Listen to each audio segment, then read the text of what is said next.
안녕하세요. 대구부동산 스터디입니다. 특별방송 내용을 정리하다 6번째 마지막 시간인데요. 내용이 좀 길어졌네요. 마지막 시간에 억지로 내용을 다 집어넣으려고 하니까 내용이 조금 길어졌네요. 빨리 살펴보도록 하겠습니다. 금리 6, 7%대도 다 집 사고 살았어. 지금 금리 4%는 아무것도 아니나 빚내서 집 사라는 내용인데요. 과거에는 거치식 대출이 많았는데 지금 거치식 대출이 잘 없어요. 똑같은 거치식이라 하더라도 같은 집값이 막 2배씩 오른 현상에서 대출 금액도 높아짐에 따라서 새로운 매수자가 부담해야 되는 비용이 과거에 비해서 훨씬 커졌다. 소득이 늘어난 데 비해서 갚아야 나가야 되는 돈이 너무 커졌다. 실제 지불하는 비용 30년 분할, 40년, 50년 이야기도 나오고 있는 이 와중에 4.8%의 금리로 3억을 빌렸을 때 연 1,700만원 이자만 아니요 월상환까지 포함해서 이 정도 수준인데 이게 더 올라가면은 더 부담스러울 수 있을 것 같다. 더 세부적인 내용은 거기서 살펴보시도록 하시고요. 월상환액이 굉장히 높아져서 부담스러워질 수 있다. 과거 6% 이자만 상환할 때하고 지금하고는 상황이 다소 달라질 수 있다라는 내용으로 다뤄봤었습니다. 금리가 높아짐에 따라서 월 상환해야 되는 금액이 훨씬 더 크다. 하여튼 과거 대비 2배다. 이 정도로 보시면 될 것 같습니다. 대구 부동산의 흐름에 한눈에 살펴보는 방법에서 다뤄봤었는데요. 요 영상 휴대폰으로 보시면 요 아랫부분에 요 이미지 있잖아요. 요 부분을 클릭하시고 살펴보시면은 구독 안 눌러주시면 구독 중이 뜨게 눌러주시고요. 글자가 너무 작아서 안 보인다 하시는 분은 TV로 보시려면 이쪽으로 연결하셔서 보셔도 된다. 그리고 이거 멤버십은 지나갈게요. 그 다음 여기 재생 목록이라는 걸 보시면은요, 제가 전세라든지 아니면 어떤 특정 지역이라든지 시리즈별로 다뤄놓은 게 있어요.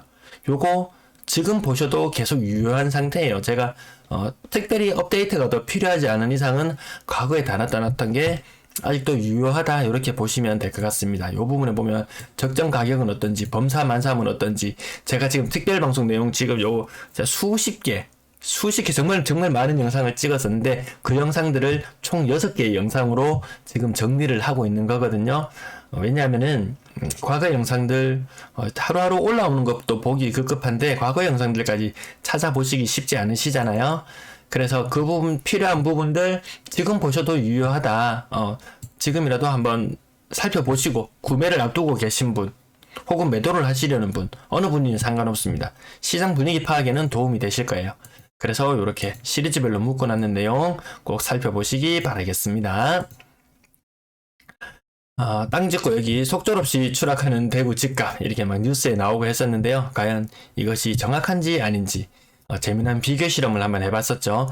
인구 1000만으로 놓고 비교해봤을 때 원래 있는 인구수에다가 몇 배를 곱하면 되는지 요래놓고 매물을 비교해봅니다. 아파트 매물을 비교해보면은 월평균 매매 건수 요 정도 되는 데서 그것보다 훨씬 더 많은 매물이 나와있다. 우리가 생각하는 것보다 몇 배수로 환산해봤을 때 너무 많은 매물이 나와있다.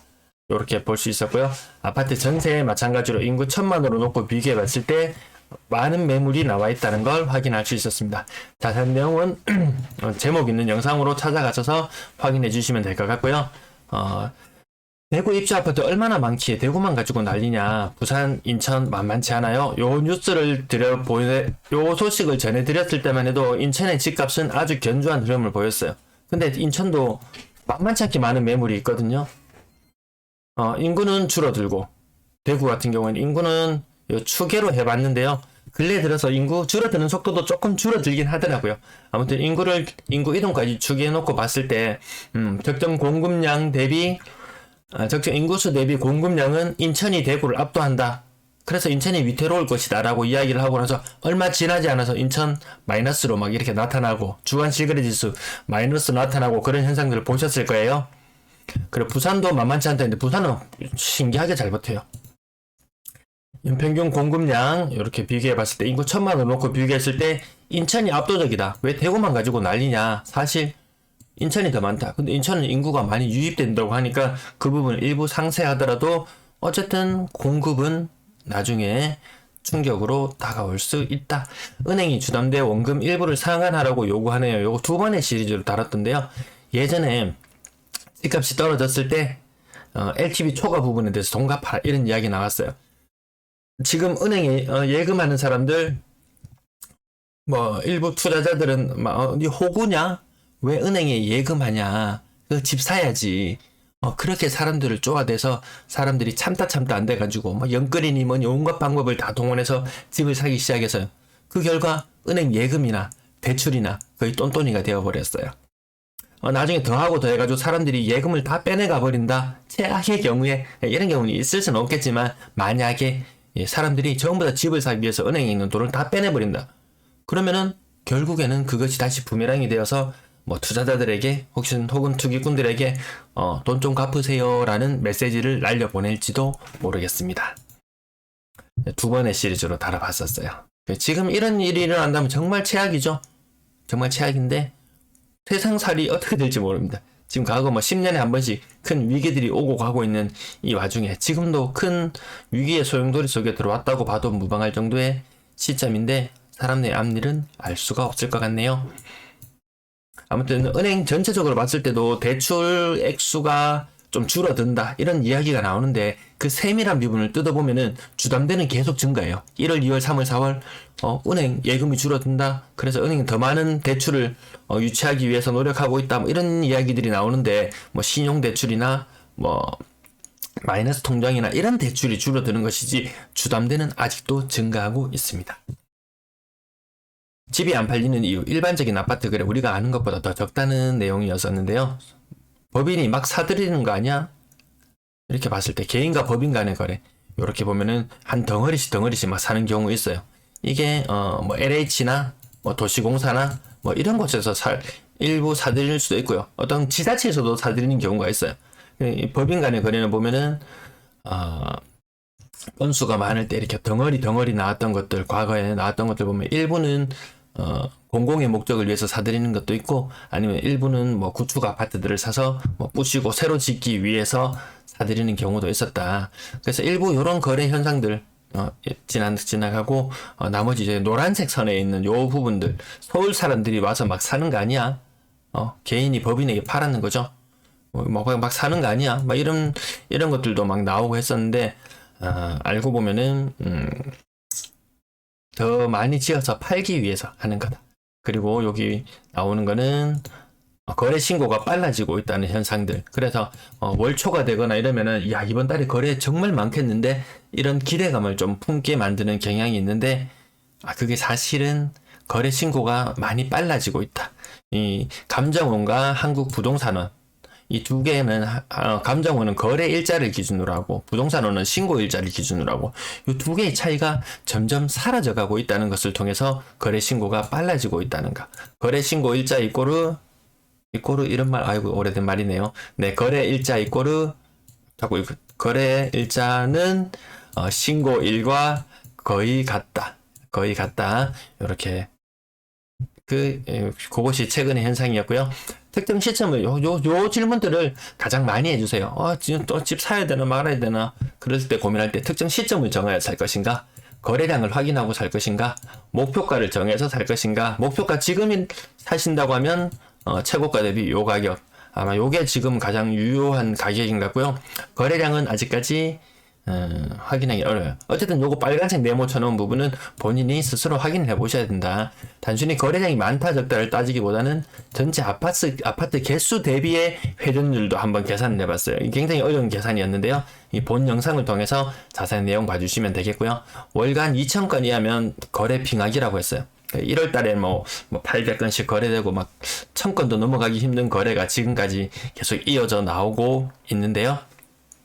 이 부분은 본 영상을 살펴보시면 더 도움이 될 것 같습니다. 거래량만 볼 것인가, 회전율을 볼 것인가, 선진입이냐, 확인하고 진입이냐. 이 지금 선진입 현상도 일부 나타나요. 어디에서? 재건축에서 선진입하는 현상도 일부 나타나고 있는데 그건 정말 아주 일부에 그치더라고요.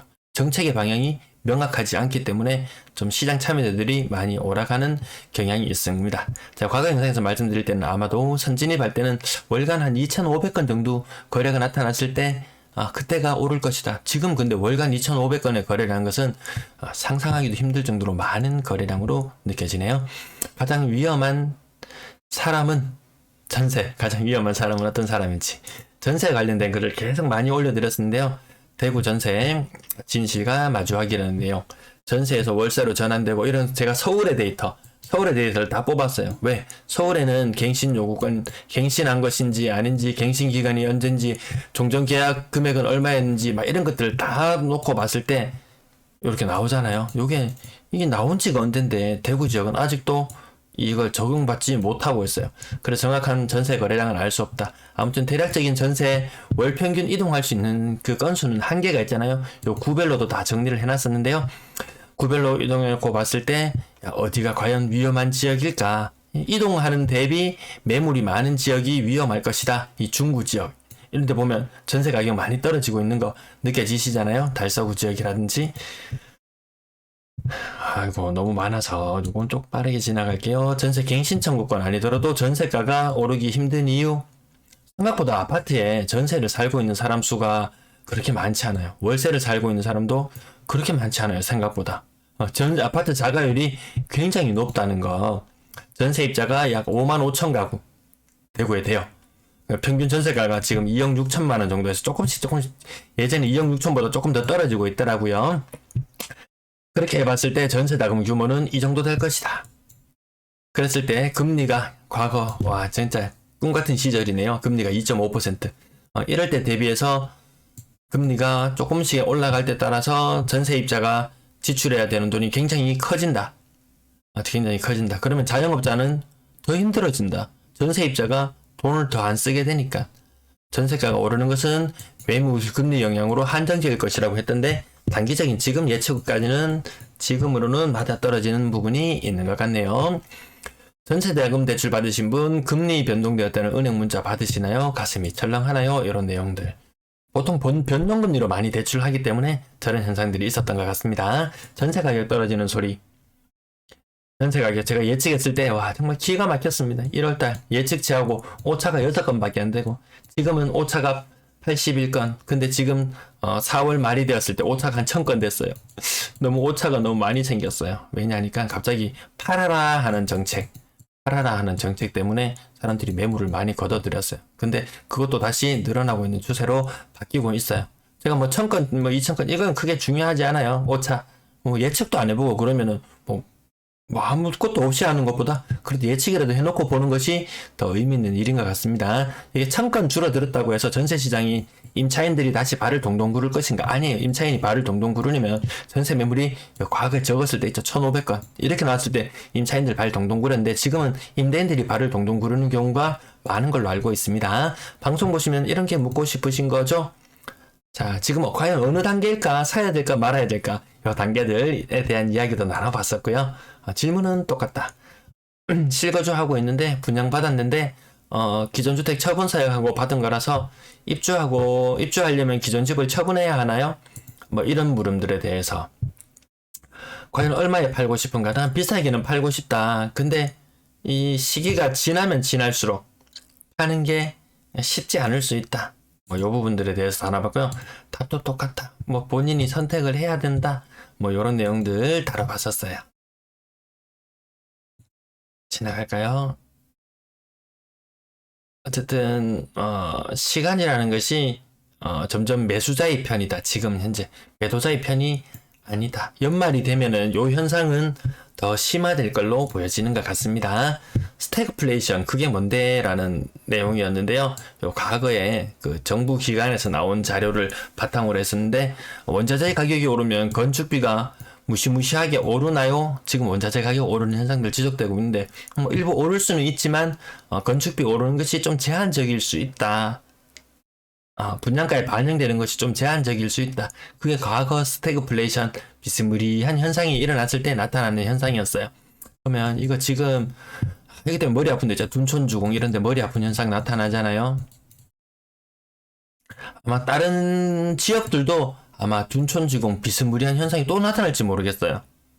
공사하는데 그 일반 분양자한테 수분양자에게 야, 돈 좀 더 내라. 우리 이건 나자빠지겠다. 도저히 안 되겠다. 이런 현상들 나타날 수도 있지 싶어요. 왜? 원자재 올라가는 현상이 원자재 가격 상승은 이게 경향성이 한번 나타나면은 좀 일정 기간 지속되는 부분이 있기 때문에 그 부분에 대해서 말씀을 드렸었고요. 인플레이션 시기에 주택 투자가 최고인가? 아직도 이런 말씀을 하시는 분들이 계세요. 야, 금리 오르고 그다음 뭐 인플레이션 일어나고 그럼 집도 인플레이션 오르나니까 주택 투자가 최고 아닌가? 여기에 돈이 다 묶여 있으니까 그게 문제인 거예요. 이 먹고 살아야 돼요. 근데 식용유값 오르는 거 보셨나요? 저 집사람한테 야 식용유 빨리 좀 사재기 해놔라 이렇게 이야기할 정도로 이 가파르게 뭔가가 올라가고 있잖아요. 물가 장보러 같이 한번 가보세요. 요 남자분들도 저도 장보러 잘 가지는 않는 편인데 좀 가보세요. 가서 이 물건 가격이 얼마나 오르고 있는지 한번 체감해 보신다면은 야 내 먹고 살기도 당장 빠듯하네. 이 집에 돈 다 때려박아 놓고 있으면 손가락 빨고 있을 수는 없어요. 기본적으로 먹고는 살아야 돼요. 그래서 주택 투자가 과연 가장 현명할 것인지는 또 판단을 해봐야 될 부분이 있는 것 같은데요. 아주 오랜 기간의 영상, 오늘 슬라이드만 82개네요. 82개. 보통 한 30개 정도로 1일 방송을 편집해내는데 아주 짧은 기간에 정리해서 아마 약간의 방향성만 어떤 경향으로 흘러왔는지 최근 6개월 혹은 요 마지막 영상이라서 아마 최근 한 3개월 정도 그 정도의 영상들이 3개월, 4개월 그 정도의 영상들이 정리되어서 나온 것 같은데요. 과거의 영상 필요한 부분 참고해서 보셨으면 좋겠습니다. 오늘도 시청해주셔서 감사합니다.